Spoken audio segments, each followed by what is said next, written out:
Order, order in the Grand Council Supreme.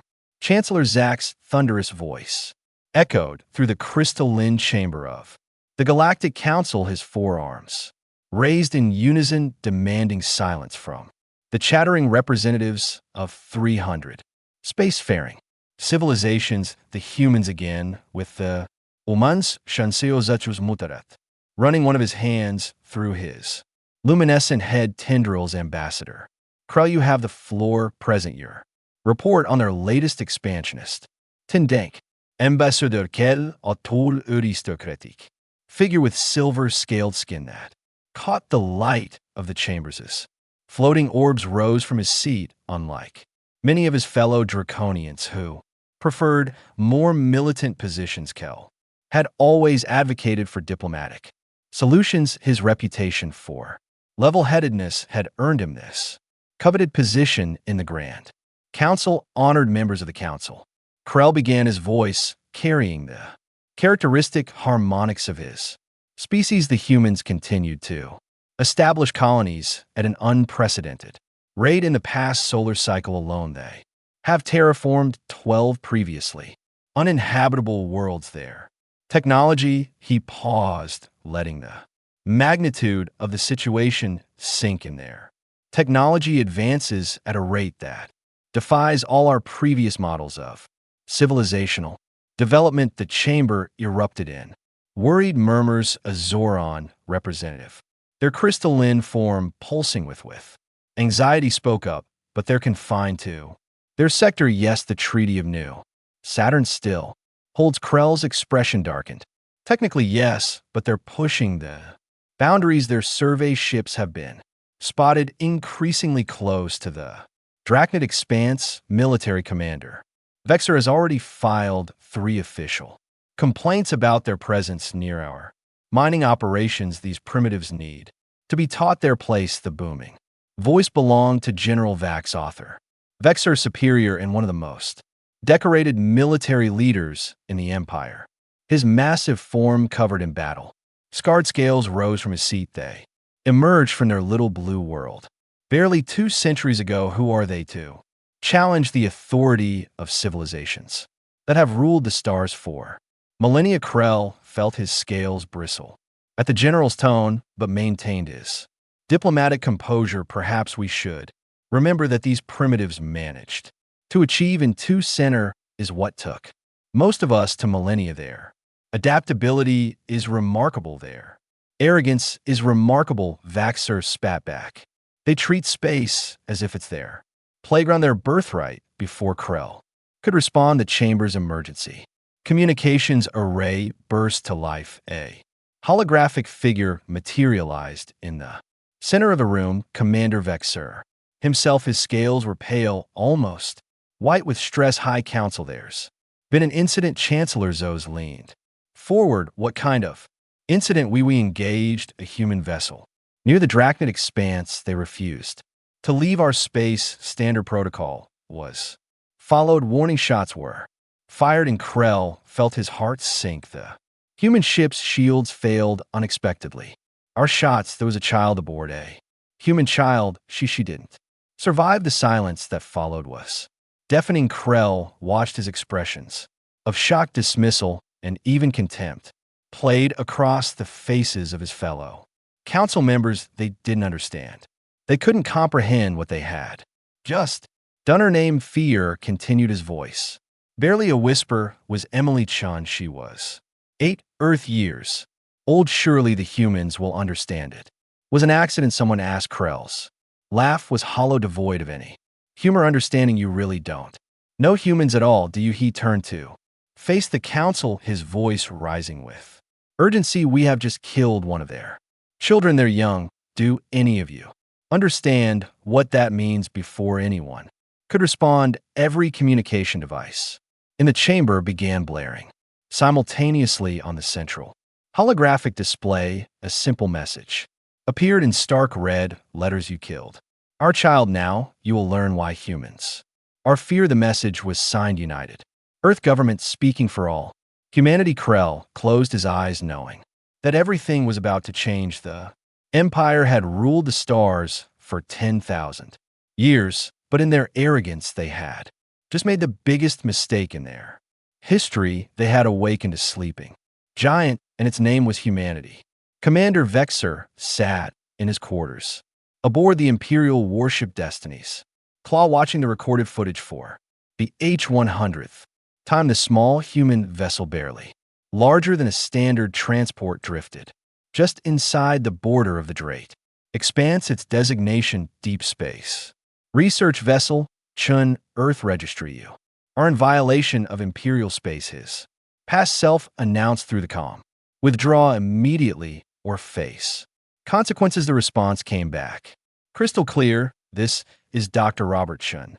We're conducting authorized research on the quantum anomaly in this sector. Our presence here is protected under Article 7 of the New Saturn Treaty. Vexer remembered his anger at their defiance. How dare these upstart humans quote Imperial law to him? He had ordered the warning shots, standard procedure, 3 precise plasma bursts that should have passed harmlessly by the vessel's bow. But something had gone wrong. The human ship's shields fluctuated at exactly the wrong moment. Later analysis would show a power surge in their experimental equipment had caused the malfunction. The plasma burst hit their engine SE tie-in directly. The next part of the recording made his scales crawl. Dr. Chin's desperate voice. Emily's in the engine room. She was showing her science project to the engineers. Please cease fire. Too late. The secondary explosion ripped through the human ship's hull. Emergency force field containment saved most of the crew, but the engine section, where one curious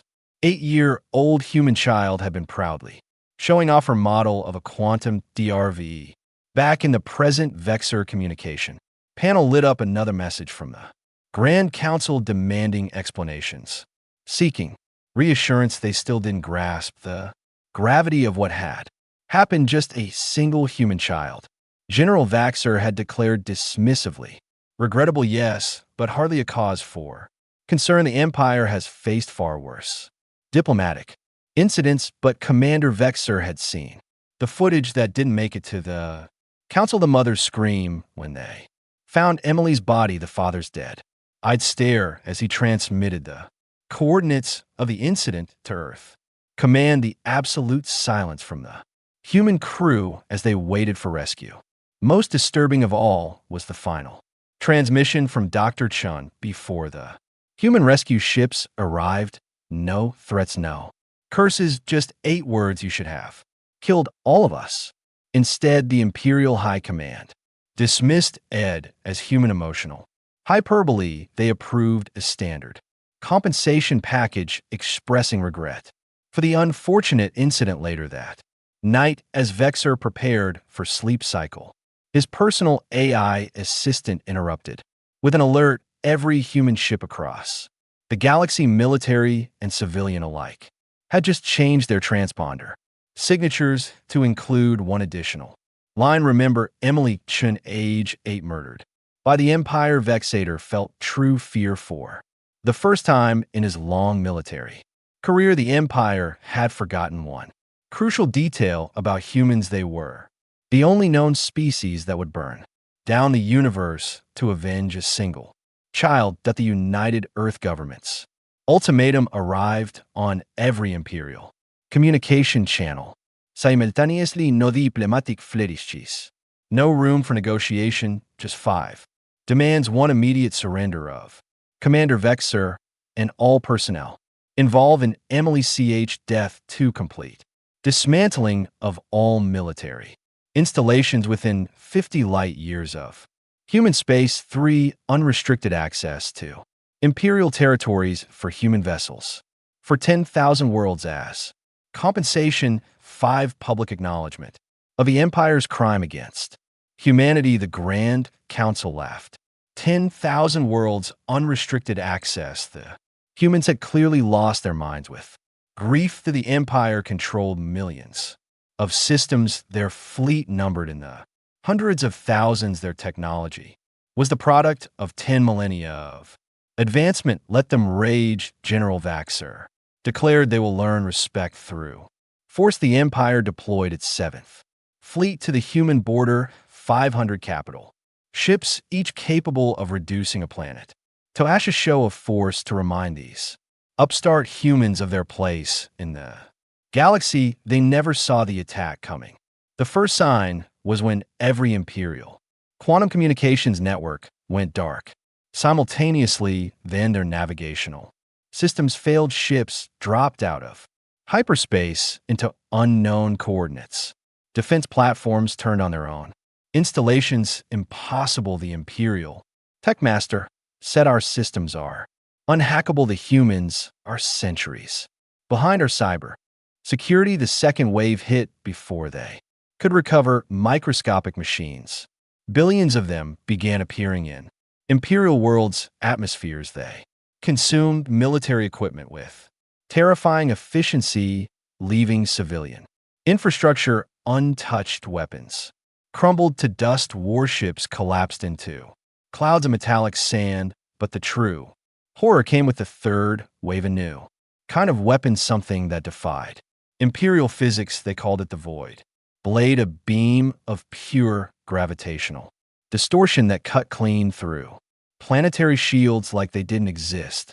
The 7th Fleet's flagship pride of the Empire found itself facing a single human vessel, small, sleek, with a name painted in simple letters across its bow.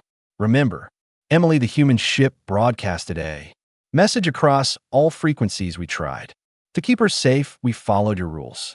We trusted your civilization. Our mistake. The pride of the Empire, the most powerful warship ever built by the Imperial Navy, was sliced in half with surgical precision as the ship's atmosphere vented into space. The last thing its crew heard was a child's laughter playing over their emergency channels. General VOR, watching from his command center, finally understood the humans hadn't been behind.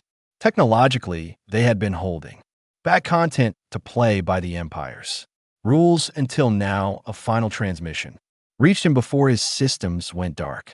That was just one task force using weapons we considered too primitive for actual warfare. Would you like to see what we've been keeping in reserve? Ambassador Krell, observing from the council chamber, turned to his fellow representatives. We thought we were teaching them a lesson, he said quietly. Instead, they're teaching us one, and the class has only just begun. In the space of 6 hours, the mighty 7th Fleet had ceased to exist, not destroyed in glorious battle, but systematically dismantled by an enemy. They had grievously underestimated an enemy that had spent 2 centuries preparing for a war they hoped would never come. The humans hadn't just developed weapons, they had developed weapons specifically designed to counter every advantage the Empire possessed, and now, unleashed by grief and rage, they were going to demonstrate exactly why you should never ever harm a human child. Ambassador Krell stood before the massive quantum display, watching humanity's war machine tear through the Empire's defenses, each red dot representing an Imperial world going dark. Each battle report more terrifying than the last. We never knew, he whispered. We mapped their military bases, counted their ships, measured their weapons, but we never understood what they were. The humans weren't just fighting a war, they were rewriting the rules of warfare itself. Their ships moved in ways that violated Imperial physics. Their weapons bypassed defenses that had protected worlds for millennia. Most terrifying of all was their precision. They destroyed only military targets, leaving civilian populations untouched. A junior aide rushed in, scales pale with fear. Ambassador, Earth has broadcast their military capabilities across all channels. They say it's just a courtesy, so we understand what's coming. The display shifted, showing recordings from Earth's weapons testing grounds, entire planet-sized facilities dedicated to developing ways to defeat specific Imperial technologies, quantum AI systems that could predict and counter any strategic move before it was made, fleets of automated ships that could reduce themselves to quantum particles passing through any defense before. Reforming, this is Project Emily, the broadcast announced, named 200 years ago, when we first detected your civilization and realized war might one day come. Everything you see was developed for one purpose, to ensure that if you ever harmed one of our children, we could make you regret it. Thoroughly, Krell initiated emergency contact with Earth's diplomatic corps. A human face appeared on the screen. Admiral Sarah Jang, her expression carved from stone. Ambassador Krell, come to surrender, please. Krell began, we acknowledge our terrible mistake. The Empire will make any reasonable amends. Reasonable. Junk's laugh was cold. Was it reasonable to fire on a research vessel?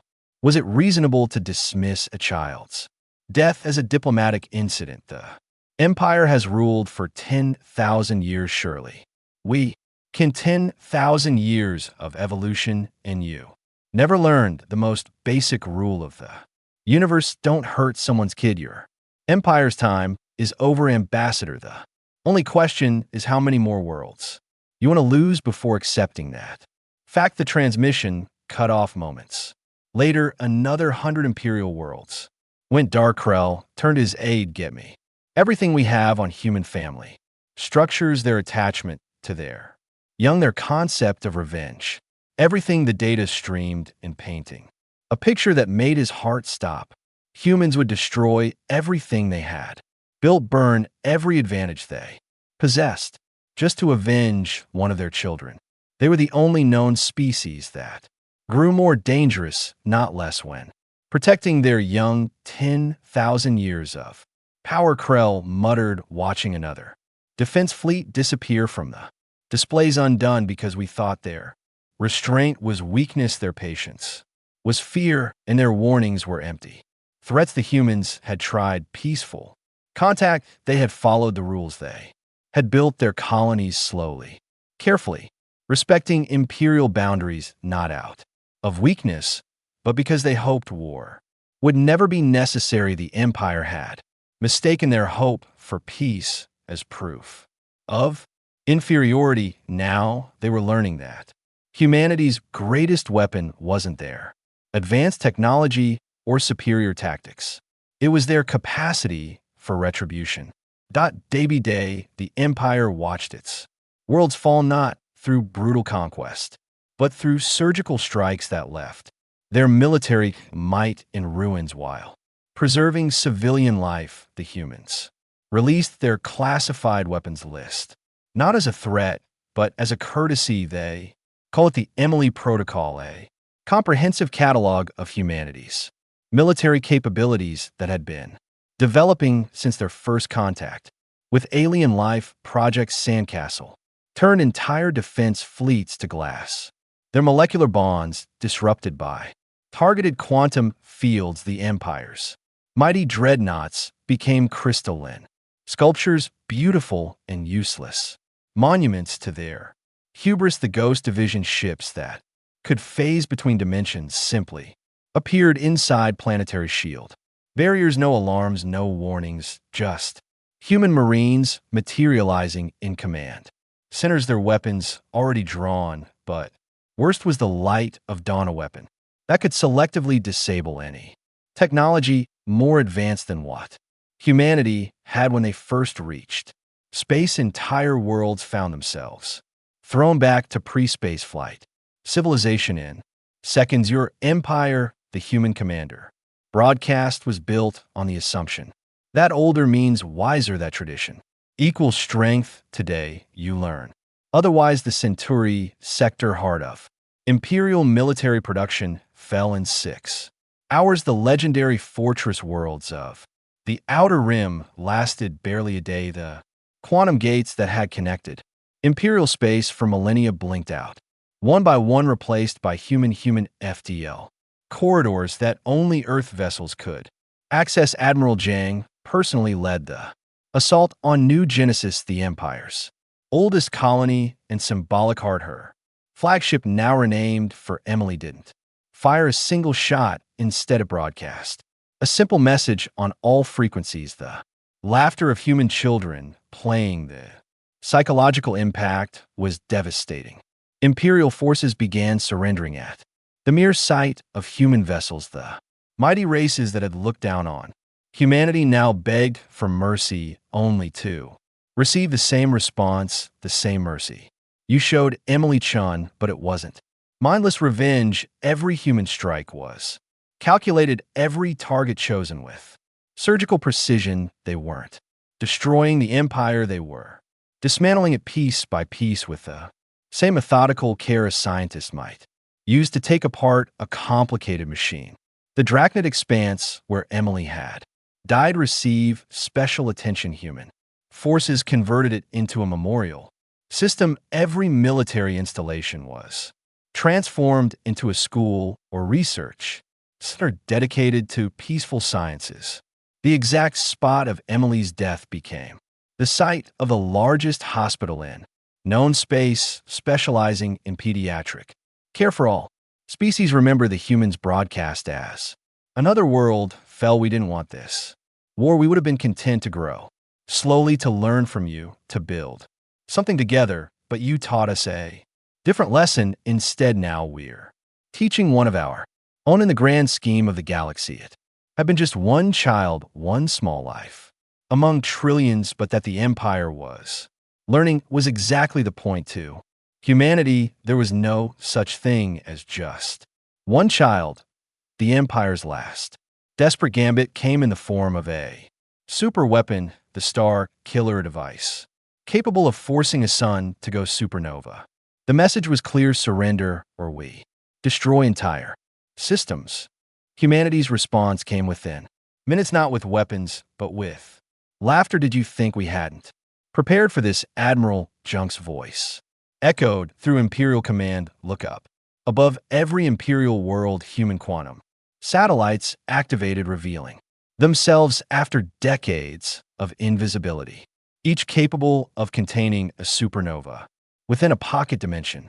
Ambassador Krell rushed to the emergency council session, clutching humanity's latest terms. As scales had lost their luster, his proud bearing shattered by weeks of watching the inevitable unfold. They will accept our surrender, he announced to the remaining council members. Their terms are interesting. The terms appeared on the central display. For every day Emily Chun didn't live, a world of the Empire will be converted to a human colony. For every tear her parents shed, a military installation will be dismantled. For every dream she never got to fulfill, an imperial law will be rewritten. General Vaxer, one of the few military leaders still alive, slumped in his chair. How many tears, how many dreams?